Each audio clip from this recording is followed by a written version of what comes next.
Hello my friends, today I have a different kind of video planned for you because last night I was going through some old pictures in my phone when I came across a ton of pictures that I took at Chanel, Hermes, even Cartier over the years, and I don't believe I have shown you the majority of these pictures, and even if I did, it was probably only in passing, and I didn't give you the proper background information on these pieces and how and why I ended up with these pictures. So today we're going to be taking a walk down memory lane and discuss some pieces that I was offered, I was shown, or I was eyeing either for myself or for a friend from some of our favorite brands. So if you'd like to chat about some luxury pieces and see how my style has changed and evolved, then make sure to give this video a thumbs up, subscribe down below if you haven't done so yet, and keep on watching. So we're going in no particular order. I just screenshotted some of these pictures so I have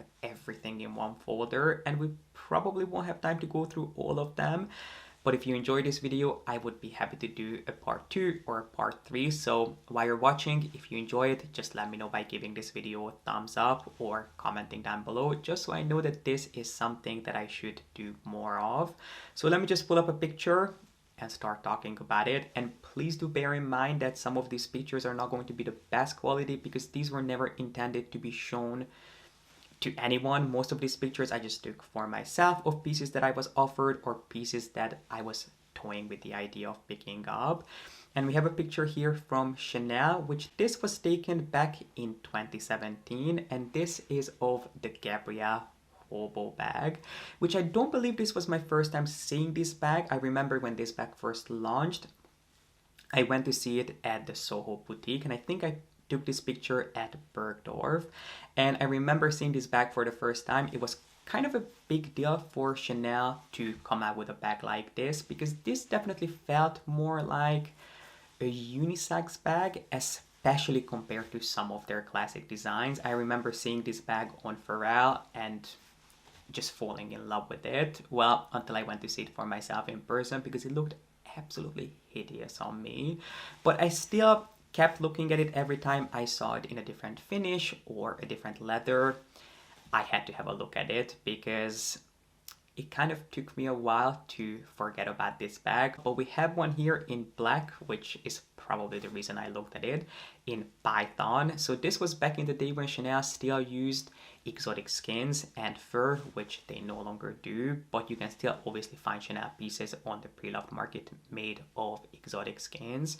But this was an actual Python Gabrielle Hobo bag, which I looked at, I liked, but I clearly didn't like it enough to pull the trigger, which was for a couple of reasons. Number one, I don't think that this was a bag that looked great on me because I am not a chain person, and this bag had quite a long chain strap which you could twist and turn to make it into different bags. So you could turn it into a backpack, you could turn it into a crossbody bag, you could turn it into a clutch, you could just shove all the chains inside the bag. And you guys know by now my thoughts on these multifunctional bags. I love the idea, but in reality, they rarely, if ever, work. And this one did not for me. And then the other detail that I didn't love about this bag was actually the contrast of the base and then the body of the bag, which I don't think is quite as obvious on this bag as it is on others. But if you have a really, really close look at this picture, you can see that the base is made of a completely different leather than the body of the bag, and it also feels different. The base is incredibly structured, whereas the body of the bag is a lot more slouchy, and obviously as time goes on it will become softer and more slouchy, whereas that won't be the case for the base. And I just hate when brands do that because that means that each part of the bag will age differently, which I don't think is the prettiest look. So for me, even though I appreciated the idea of this bag, the design personally just had one too many flaws in my personal opinion. So this was a bag that I passed on, and I am incredibly happy that I did. And since we're on the topic of Chanel, here's another picture of another Chanel bag that I took also at Bergdorf, if I'm not mistaken. And this picture was taken back in 2018. So in this picture we have an exceptional Chanel piece. Chanel has been doing these, I think they call them plexi bags, but they're just basically made of plastic. I'm sure the Chanel is not going to call them plastic, but they are at the end of the day plastic, solid plastic bags that they usually do each season. Some of them are almost sculpture-like, while others are a little bit more simplistic, like this one. So this particular piece was in the shape of kind of an oyster shape or pearl shape, and then it had this large oversized CC with all these holographic dangly chain bits, which this wasn't my favorite piece, but I don't know why. I took a picture of it. So this wasn't something that I would have considered for myself, but I have been incredibly tempted by these seasonal plastic pieces by Chanel, which I just don't think I could ever justify buying because, first of all, they are ridiculously expensive, especially considering that they were not made to be used. I think I have mentioned this before, but I do have a friend who collects these exceptional Chanel bags, and anytime I talk to her about them, she always tries to talk me out of getting one because they are so incredibly finicky. She told me that especially when it comes to the mechanisms, you have to open them a certain way because if you're too rough on them, if God forbid you drop them, if you bang them against something, the mechanism breaks and they immediately have to go back to Chanel, and it's not an easy fix. In some cases, they cannot even fix these bags, so they were not really made for everyday use. These are truly collector's pieces. These were made for people who have a ton of Chanel bags and they will have these in their collections just to look at or to pull out once in a lifetime, which is not really how I would like to build my collection. And this particular piece, I think I might have taken this to send it to my friend to see if she wants it, because I don't really know why I would have considered this piece, at least not for myself. It's just not really my aesthetic, and it's definitely not my favorite exceptional Chanel piece. There were definitely ones over the years. I'll try to find a picture for you that I really loved, but this one, I don't know, it kind of left me wanting more. And then another picture, also from 2018, also taken at Bergdorf, which you can clearly tell which is my favorite store in New York. So this was actually at their men's boutique at the little Goyard section, and this was of a watch case which I was looking at buying as a gift. This wasn't something that I would have bought for myself because I'm not really a big watch person. And when it comes to Goyard, there are certain pieces that I quite like. There are some that I would definitely never buy because I feel like they're overdone, but when it comes to their trunk inspired pieces, I think Goyard is absolutely breathtaking. Yes, incredibly overpriced, but truly beautiful, and the quality is just outstanding when it comes to trunks. Jumping back in time to 2017, this picture I think was taken at a Cartier party, and I want to say that this was for the reopening of the Cartier mansion on 5th Avenue. You may remember that Cartier had a temporary boutique, I think it was on 59th and 5th for a few years, while the mansion was being renovated, and this was during that reopening party, and this was the first time of me ever looking at the Panther, the Cartier collection, and this piece is sort of the creme de la creme of that collection, the most in-your-face piece, not the most intricate or the most expensive, but definitely the one with the most bang and the biggest statement, because this is a full-on panther head that sits on your finger, set with diamonds. I think the eyes are made of emerald, and then it has little black onyx dots all over the head of the panther, which is breathtaking. I mean, if you're a fan of craftsmanship, there is really nothing quite like this particular piece. Now, we're not here to talk about the shoes in this picture because that's not the focal point, but I do have to give them an honorable mention because it makes me so upset to see these shoes when they were brand sparkling new, because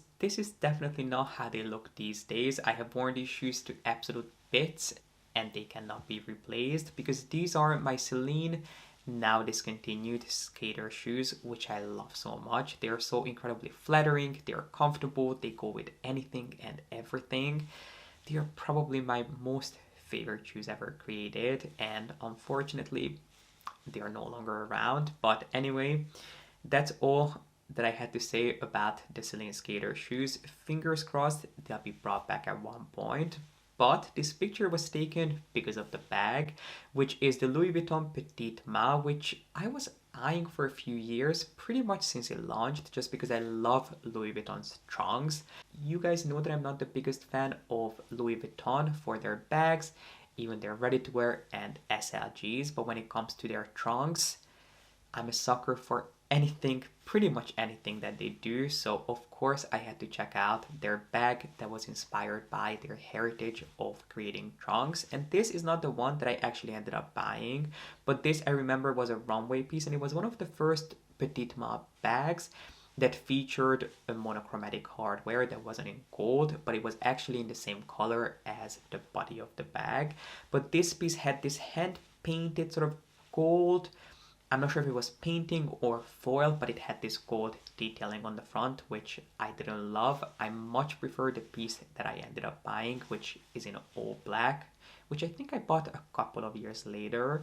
But this was a bag that I was eyeing. I remember this was a limited edition, maybe a runway piece even, that the flagship had one of. And they were like, if you want it, you have to get it. Otherwise, it is going to get transferred to another store, which clearly I didn't buy, but it's still a bag that I like the idea of.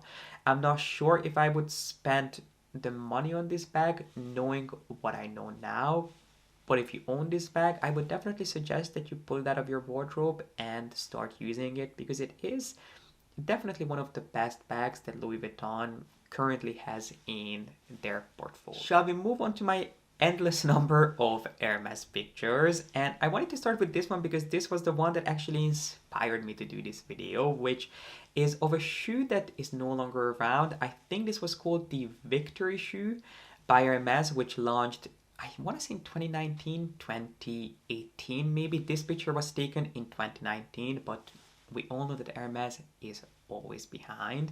And the reason this shoe was quite a big deal, obviously I wasn't looking at this for myself, I actually took this picture for a friend of mine, because when this shoe launched, it was all the craze, especially among Hermes lovers, because believe it or not, back in the day, and if you've been buying Hermes for a while, you'll know this probably better than I do, but back in the day, Hermes did not have nearly as many shoes as they do now, especially fun, more contemporary shoes. I feel like Hermes used to do the exact same 5 to 10 pairs of shoes each season, which were incredibly boring, outdated, and just really traditional, which I feel like most people didn't have a use for unless they worked in a really traditional office setting, because they were just kind of boring and nothing interesting or noteworthy, which is definitely not the case now. I feel like Hermes started with their men's collection, they started introducing more modern sneakers, which took off, and then they slowly moved on to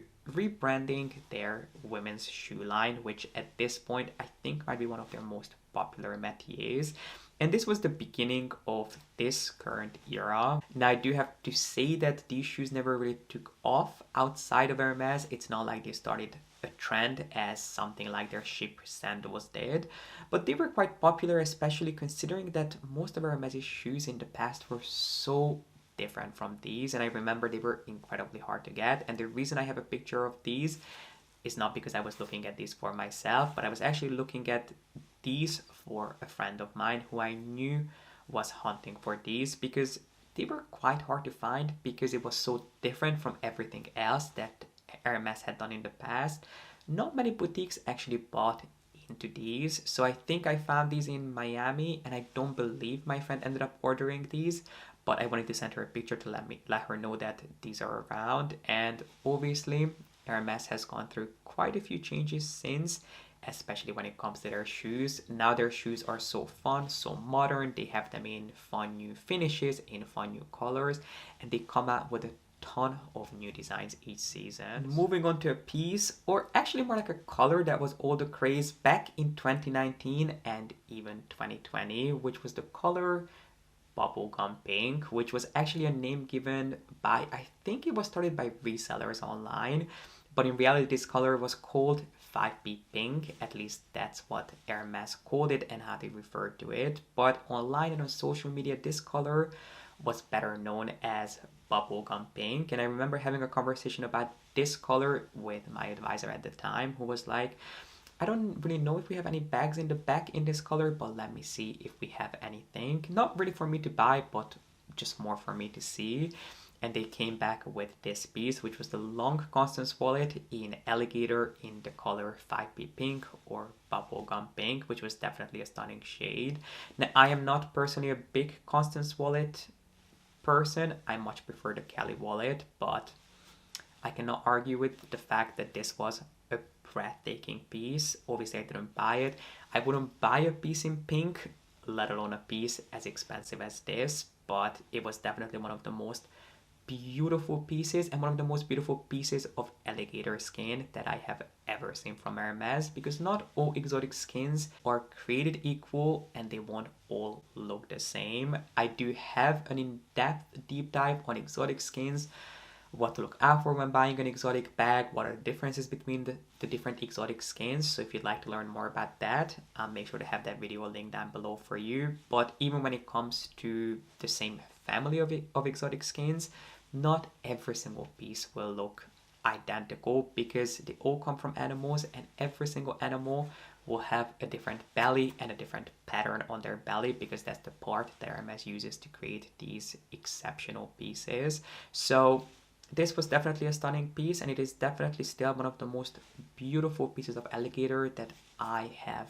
ever seen. Who remembers these designs, which were supposed to launch, I want to say for fall winter 2018, but I don't believe they ever did. At least I have never seen them in person or even on the pre-loved market, which is quite rare. I feel like when something new launches, you'll at least see a couple of them pop up on the pre-loved or the resale market, but I have never seen these. If you have, please let us know in the comment section. But Hermes was supposed to launch these more skillfully crafted raincoats for your Birkin and Kelly bags, not to be confused with the raincoats that you get when you buy a new bag, but these were a lot more intricately done, and they were supposed to launch these in a couple of different colors for certain Hermes bag sizes. I don't believe that these were offered for every single Birkin and every single Kelly bag out there, only for Birkin 30s and Kelly 28s, which was kind of a shame. I was really disappointed because I was looking to buy one for, I think at the time, can't remember if I only had Birkin 40s or if no, I think I might have already had a Birkin 35, so I was either interested in getting a raincoat for a Birkin 35 or for a Birkin 40, but I was told that it's probably not going to be offered for either one of those sizes. So I would have had to buy a Birkin in size 30, which I knew I would never do because a Birkin 30 just simply doesn't suit me and my proportions. And I don't believe that this raincoat ever launched. So thankfully, I never bought a Birkin 30 just so then I could get a raincoat to go with it, because as I said, I have never seen them, but I have to admit to this day, I still very much love the design. And last but not least, why don't we talk about this bag, which I feel like if there is a picture that you've seen from this bunch, it is most likely going to be this one, which this picture is of a mini Veru that comes with a chain. Now, this bag was shown to me, I want to say in beginning of 2018, but this bag technically launched for 2017. Even though the Veru idea wasn't brand new, Hermes had done this, not this bag, but Hermes had used this particular mechanism, which is inspired by the lock on stable doors on smaller clutch bags, and they had a bag that was more elongated that was slightly reminiscent of the Kelly Cot, but this was the first time that they launched a Veru bag with an actual chain, which I really liked the idea of. I thought it was the perfect size. I felt that the quality really shined through. I even liked the mechanism back then, which since then you guys have put me off of it. Many of you mentioned that it reminds you of the lock that you'll find in public bathrooms, which I can definitely see. Even though the inspiration, I understand and I really appreciate that it goes back to Hermes' equestrian heritage. I cannot unsee what you guys told me to see, but honestly, if this bag was perfect, it probably wouldn't stop me. But unfortunately, what put me off of getting this bag was the chain. Even though the chain is gorgeous, it is probably one of my most favorite chains that I have ever seen. It's incredibly weighty. I love the shape of the chain. I love the sheen that the chain has to it.